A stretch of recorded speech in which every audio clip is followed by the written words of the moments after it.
The Thalassian collective ships moved across the stars like hungry predators. In the command center of the Concordat flagship, Admiral Han watched the holographic map with tired eyes. Red dots spread across the display, marking 17 systems now under enemy control. "Another retreat, Admiral?" asked Commander Sung, his voice low.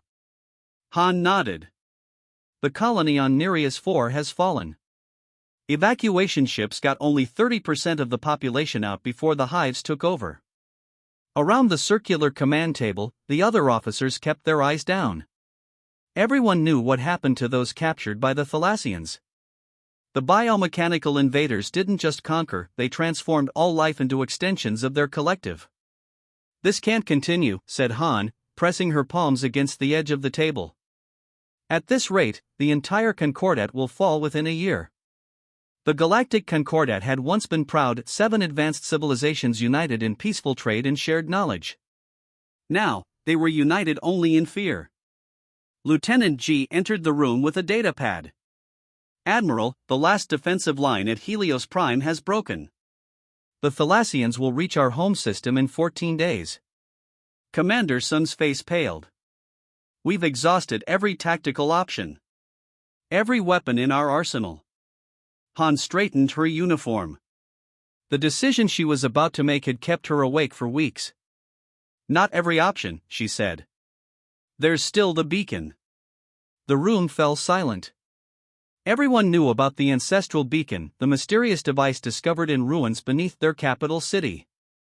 Ancient beyond comprehension, its purpose had been debated by scientists for generations. "Admiral," said Sung carefully, "the xenoarchaeologists believe the beacon is meant to call for help. But they've never determined who would answer. The civilization that built it vanished millennia ago." "Perhaps their descendants still exist," Han replied. "Or perhaps they left allies who would remember them." Professor Kong, the science officer, spoke up. "The energy requirements to activate the beacon would drain our planetary defenses by 60%.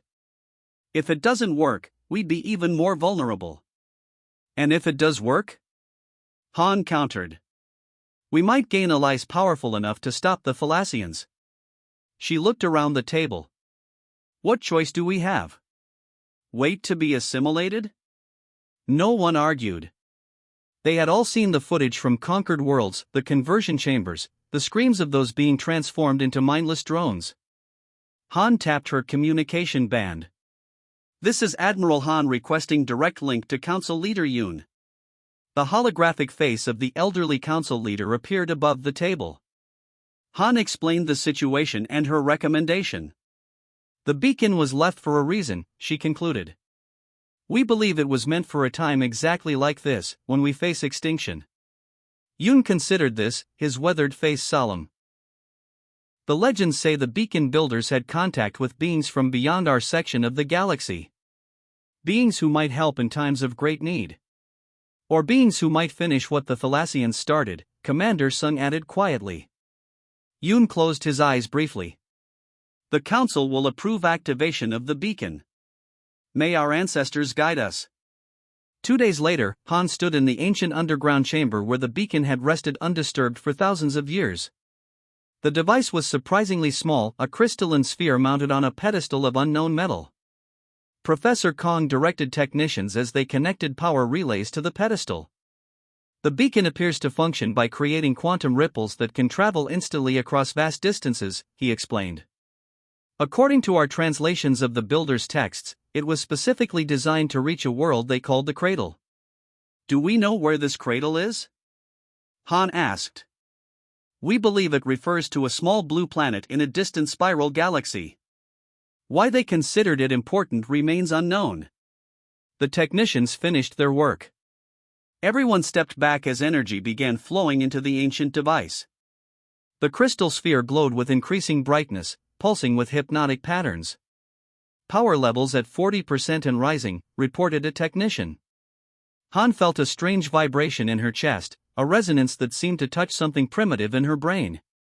Around the chamber, others rubbed their temples or shifted uncomfortably.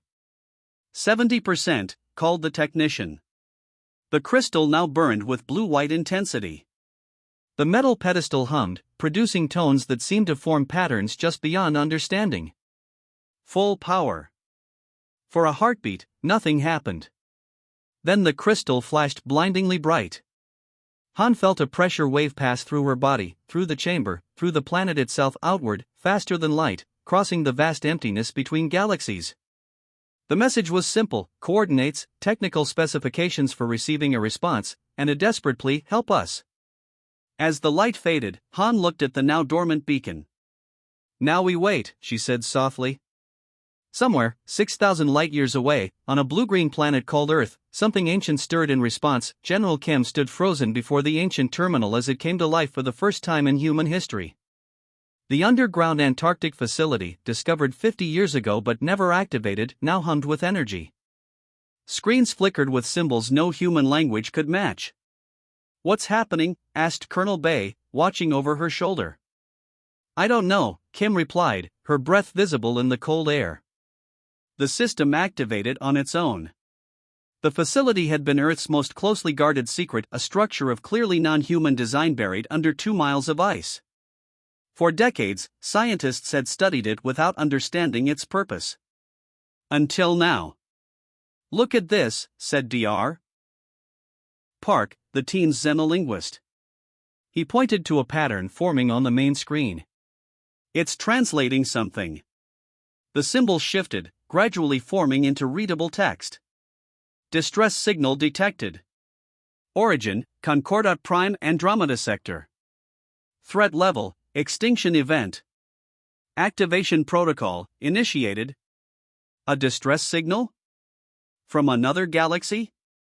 Colonel Bay shook his head in disbelief. "The computer is processing more data," said Dr. Park, watching as technical specifications materialized on adjacent screens. "Jump gate coordinates, subspace communication protocols, these look like instructions." General Kim touched the cold metal console. This facility wasn't just left here randomly. It was placed to receive this specific message. "But who left it?" asked Bay. "And YS," added Dr. Park. The main screen changed again, showing a star map with a blinking indicator nearly 6,000 light-years away. A message appeared below it. "The children of Earth are needed." Within hours, the United Earth Defense Council convened an emergency session. In the high-security conference room beneath Seoul, General Kim presented the findings to President Lee and the military leadership. "The signal appears genuine," she explained. "The beings who call themselves the Concordat are facing annihilation by something called the Thalassian Collective." Admiral June leaned forward. "Even if we wanted to help, we have no way to reach them. Our most advanced ships can barely reach Mars in a month." "That's not entirely true," said Kim. She nodded to her aide, who distributed classified folders. "Project Prometheus." The room grew quiet. Project Prometheus had been humanity's greatest secret. 7 experimental ships built using technology reverse-engineered from 3 crashed alien scout vessels found over the past century. The Prometheus fleet was designed for deep space exploration, Kim continued. "The ships haven't been tested beyond Jupiter, but their theoretical capabilities match what would be needed for this mission." "You can't be serious," said Admiral June. "Those ships are untested prototypes. And we're talking about sending them across thousands of light-years to fight in someone else's war?" President Lee studied the documents silently before looking up. "The timing can't be coincidence. We discover alien technology, build ships capable of interstellar travel, and then receive a distress call? Someone planned this." "The message referred to us as children of Earth," Dr. Park noted. "The facility's data suggests a connection between humans and whoever left the receiver." "You think we're related to these aliens?" asked June skeptically. "I think someone has been watching us for a very long time," replied Dr. Park. President Lee stood and walked to the window overlooking the city lights. "What do we know about these Thalassians?" "The data describes them as a biomechanical hive mind that assimilates other species," said Kim. "If they've already conquered 17 systems, they could eventually become a threat to Earth." Lee turned back to face them. "Perhaps that's why we were contacted. This isn't just about saving the Concordat, it's about stopping a threat before it reaches us. After 3 days of debate, the decision was made.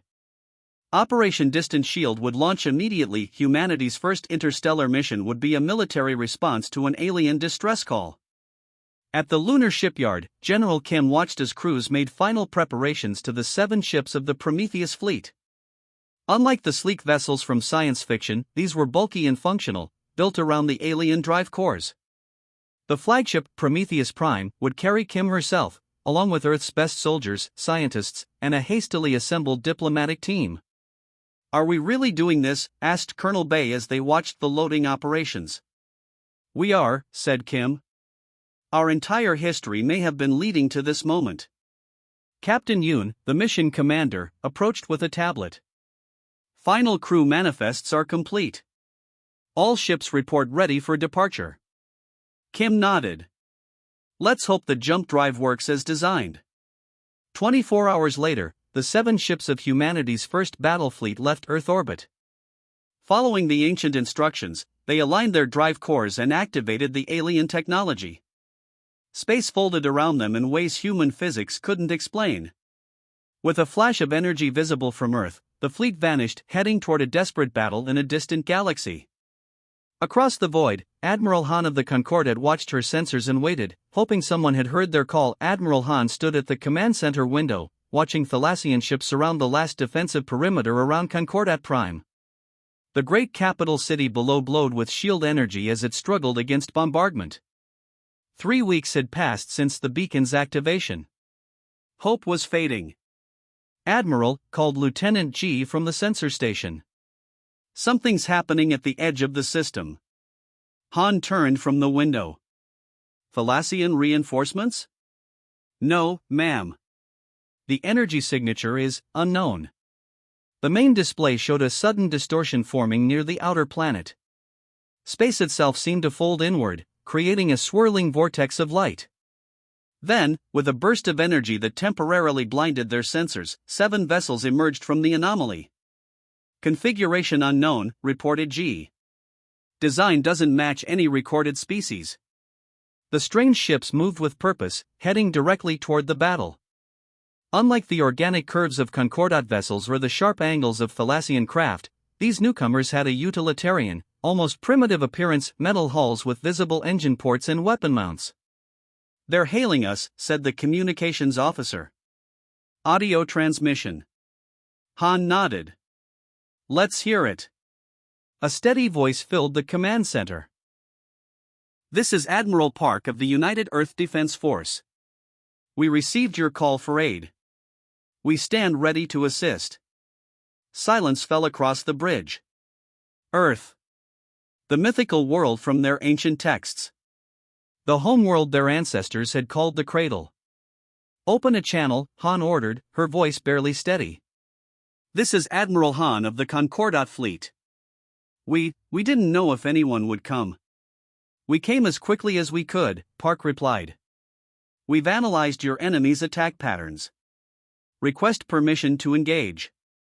Before Han could respond, the Thalassian collective seemed to notice the newcomers. 3 large bioships broke formation and moved to intercept. "Admiral Park, be careful," Han warned. "Those are Alpha-class hive ships. Each carries thousands of fighter drones and..." Her warning was cut short as the lead Earth vessel launched what appeared to be simple projectiles toward the approaching Thalassians. The bridge crew watched in confusion at such primitive weapons until each projectile suddenly split into hundreds of smaller objects that swarmed around the bioships. "What are those?" Han asked. "Some kind of autonomous combat drones," answered Commander Sung, studying the tactical display. "They're targeting propulsion systems and sensor arrays with precision."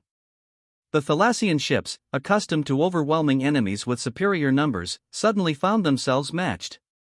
Their organic hulls erupted with damage as the human drones found weaknesses and exploited them systematically.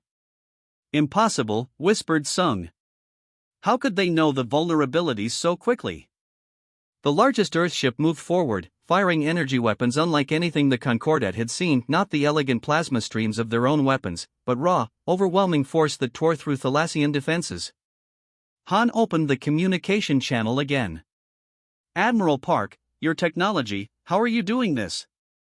There was a brief pause before Park responded. We're not. Your message included technical data on Thalassian ships.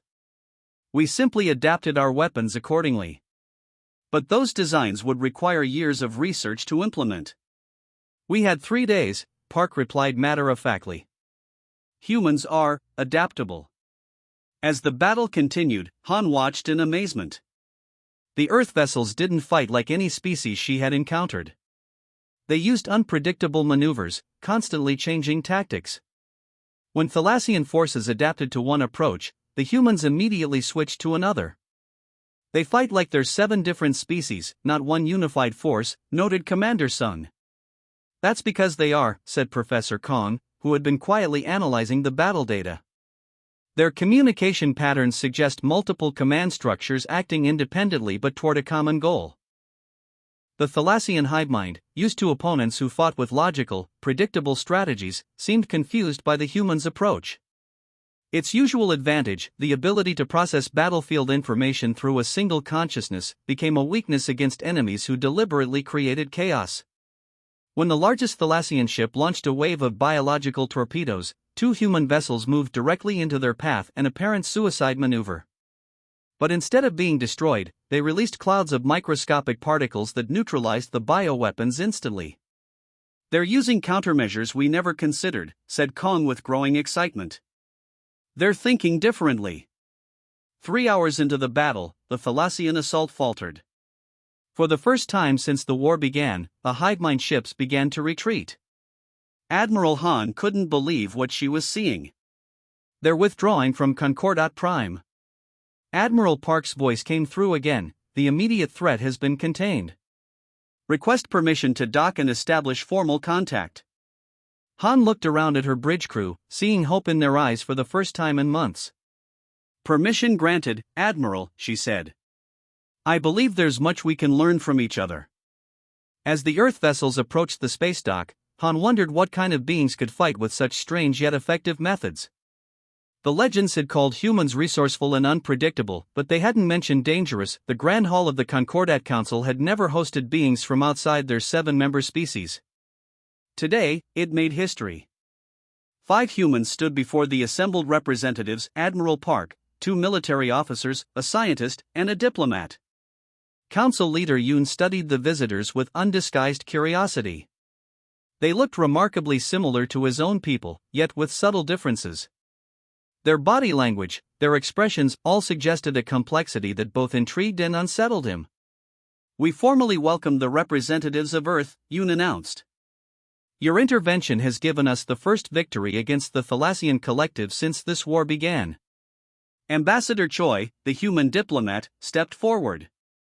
She was shorter than the others but carried herself with quiet confidence. We are honored to stand with you. Earth extends its hand in friendship and alliance. Admiral Han, seated among the military advisors, leaned toward Professor Kong. They look so ordinary, she whispered. I expected something more impressive. Kong nodded. Their ships are similarly unimpressive, technologically speaking. Yet they achieved what our advanced fleets could not. The Council's questions came rapidly. How had humans developed space travel? What were their weapons based on?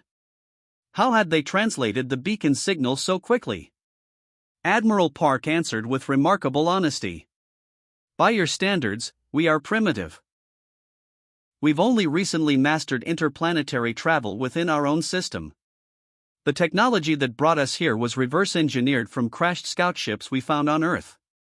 This caused a stir among the Council. Scout ships? Who had been watching Earth? As for our tactics, Park continued, our advantage isn't technological. It's psychological. The collective is a hive mind that thinks in patterns. Humans are unpredictable. Commander Jean, the Concordat's chief strategist, leaned forward. Explain. The Thalassians process battlefield information collectively, Park said. They seek optimal solutions based on probability. But humans don't fight that way. We use deception. Sacrifice. Bluffs. We deliberately make suboptimal choices to confuse enemies. That seems inefficient, said Jean. Exactly, Admiral Park smiled. That's why it works against them. The explanation continued in the war room, where human officers demonstrated battle simulations.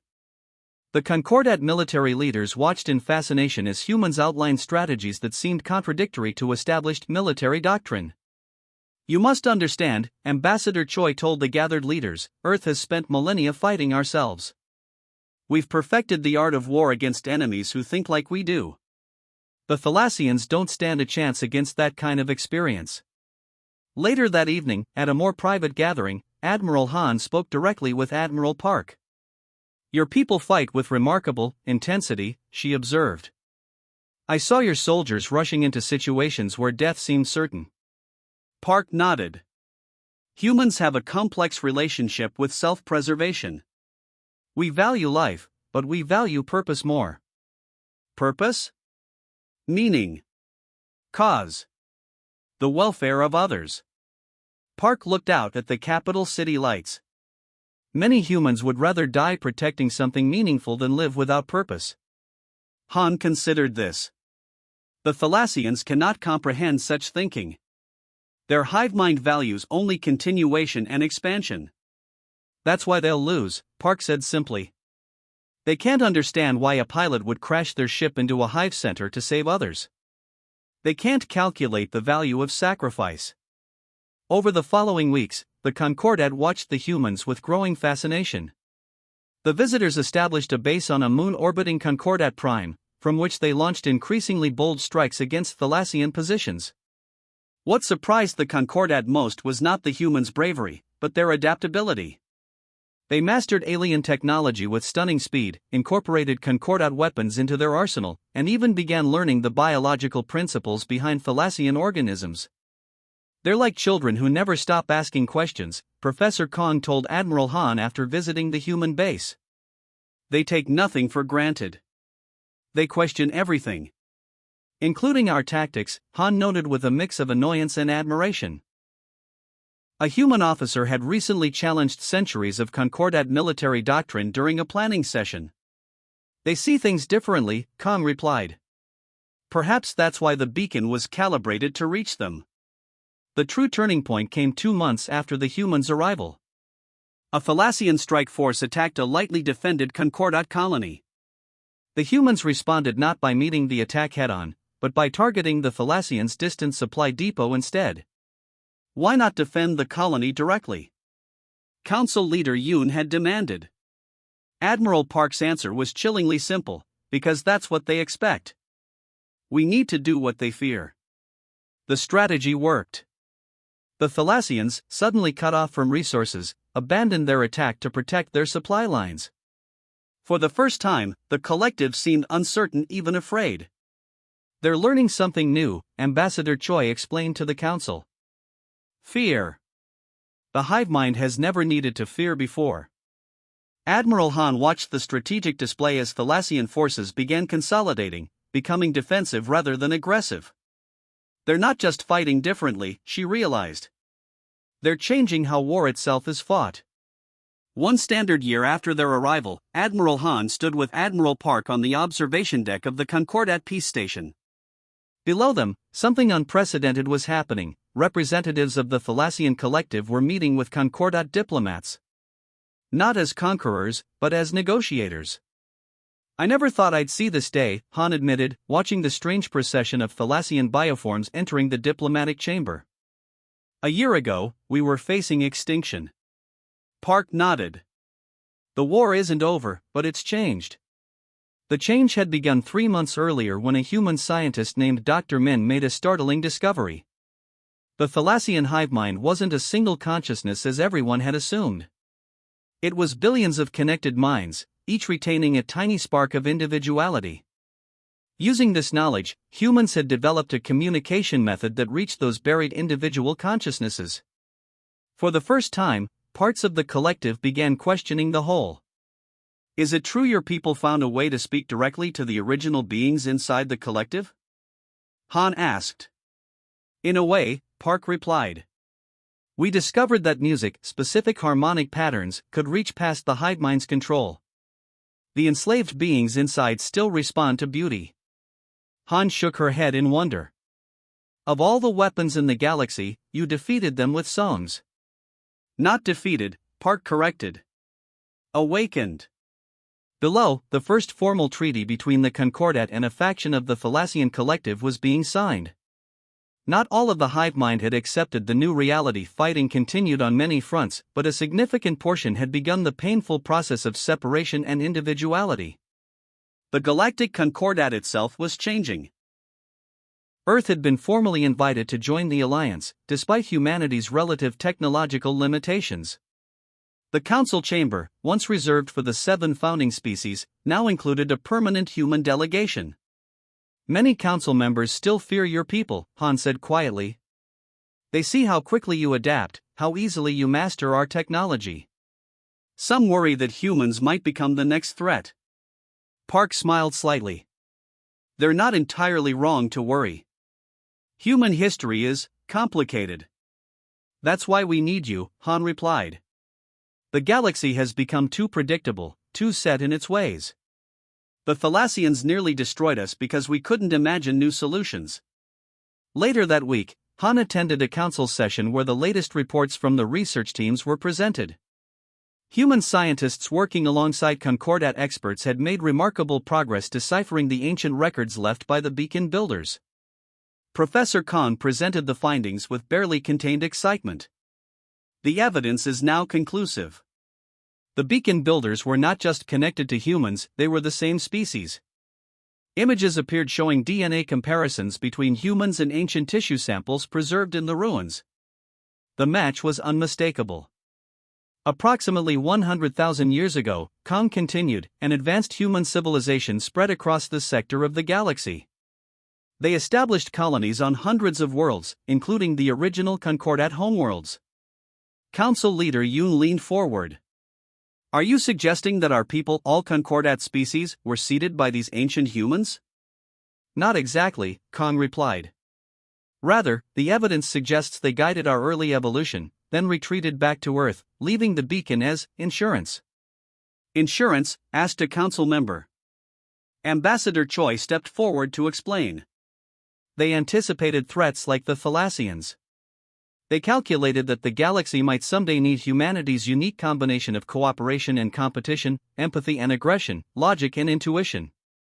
They left us to develop independently, added Professor Kong, but ensured we could call for help if needed. After the council session, Han walked with Park through the memorial garden that honored those lost in the war.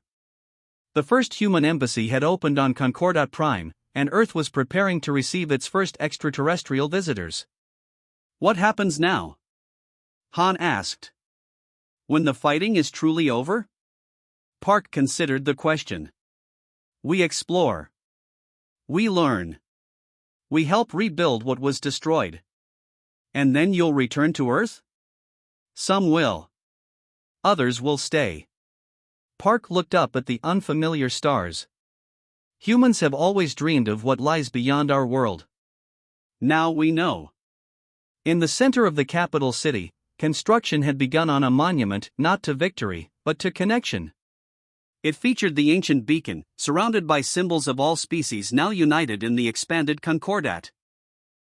As human ships began helping evacuated populations return to their liberated worlds, and joint human Concordat teams worked to heal planets scarred by Thalassian occupation, the galaxy adjusted to a new reality. The primitives from the distant blue planet weren't the refugees needing sanctuary that many had first assumed. They were the guardians everyone had unknowingly been waiting for, unpredictable, adaptable, and fiercely protective of life in all its forms. Admiral Han watched a group of human children, the firstborn in Concordat space, playing with children of other species in a park below the peace station. They created games with rules that constantly changed, laughing as they adapted to each new challenge. Perhaps, she thought, that is humanity's greatest gift to the stars.